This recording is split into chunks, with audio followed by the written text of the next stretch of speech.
Now we're getting a picture, and let's all have a look. Jack, you receiving the picture now? We're receiving the picture.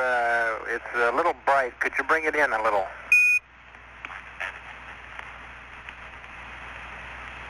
Roger, from the lovely Apollo room, high atop everything. Roger, this is your captain speaking. On this flight, you can unfasten your seatbelts and relax, and we hope we can make this flight enjoyable for you. At this time, we'd like to demonstrate one of our minor problems here. In fact, I should tell you what time it is. Just one moment, and we'll get our computer on the line here. Get it enter. Okay, we'll reset that. It's getting GET it. And we now have our time counting. It is 119 hours, 9 minutes, and some odd seconds, now 10 minutes in the flight. One of our problems at this time is making note of this small arrow here. We're not sure what it means, and that up is not necessarily up or down.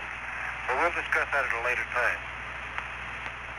What you just observed was a fumbling attempt to get the keyboard working on our disky, which is our display keyboard. And the numbers you're reading is the time generated from the onboard computer.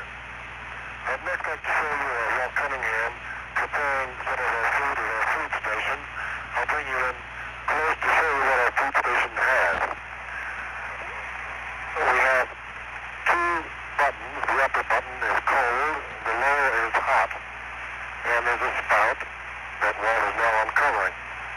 When we depress the button with an appropriate container over the silver spout, we deliver 1 ounce of water, be it hot or cold.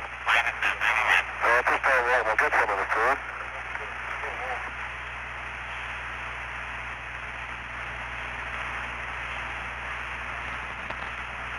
One of the nice features of the food preparation on this flight, if there is a nice feature about the food, is that we have hot water.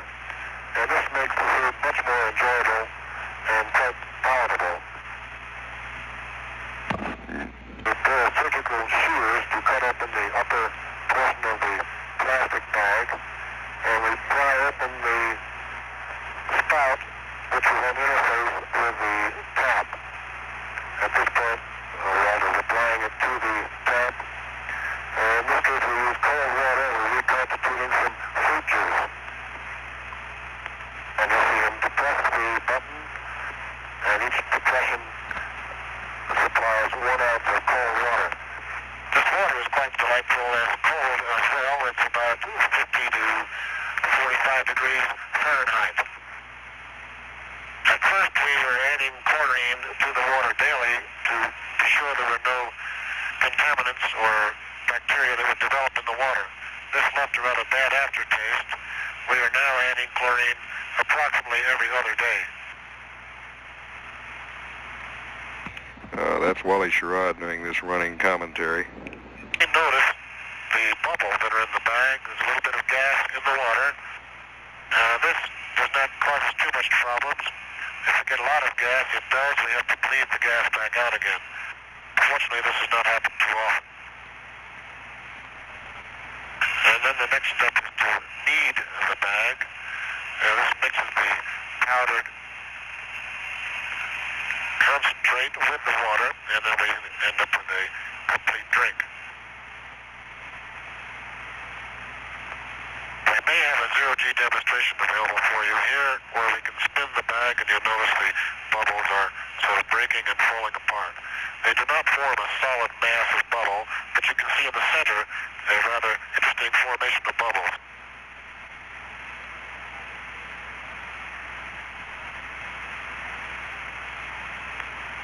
I'd like to pass the camera now to Don Isley. I'd like to try to show you the problem we have with the water condensation underneath on the other panel. Here goes the camera to Don.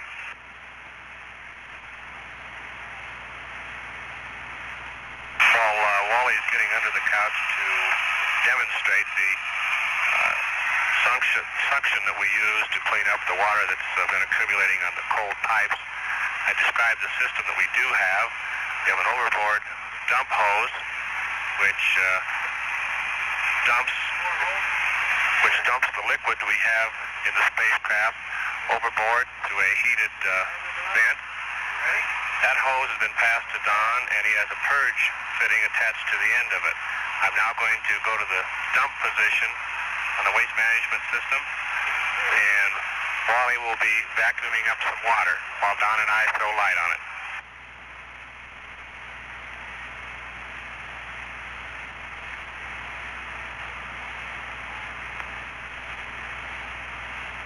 Apollo 7, Houston, could you give us the position of the switch on the TV camera? ALC is out.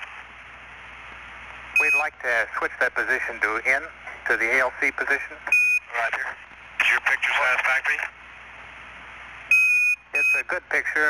We're trying to improve it a little. Roger. We're trying to show you a picture of a plumbing fitting that has a lot of water on it, clinging to it. Can you see the water on the fitting? Can you see the water on the fitting, Jack? We're looking, don't quite see it. Okay. Can you see the fitting? Affirmative. Could you go back to the out position? It's always worked better in the out position. Maybe you'll see it when he starts sucking it up.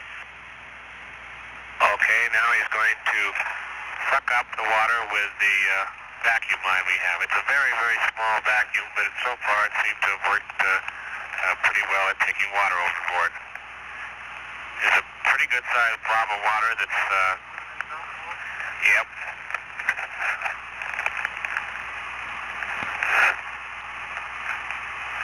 Takes quite a while.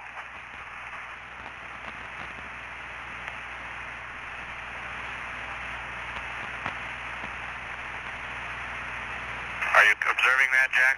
Affirmative. We got you 5 by. We got about another minute and a half of picture here. Okay. Okay, this is part of our regular preparation for a burn now, is to clean off what water we can see, because after an SPS burn, it seems to end up on the aft bulkhead. This water is formed by condensing on the cold glycol lines.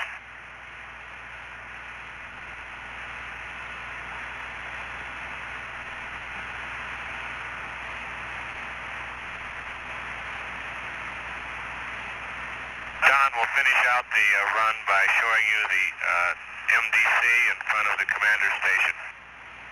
Go ahead and talk, Don. All right, this is the commander's station. The left seat driver controls the attitude of the spacecraft and also the operation of the main propulsion system. This instrument in the middle is the heart of the whole thing, really. It's called our flight director attitude indicator, which is comparable to the artificial horizon in an airplane, except that it operates in all 3 axes instead of just 2. These various switches control the configuration of the manual attitude control system. We can hold an attitude, or we can free drift, and we can have 2 or 3 modes to use the hand controller. This is the hand controller that you use to fly the spacecraft around various attitudes manually. These switches here control the electronics of to whether or not the signals get from the hand controller out to the little jets to fire them. Now there we are out at LOS, the spacecraft almost over Bermuda, and we have lost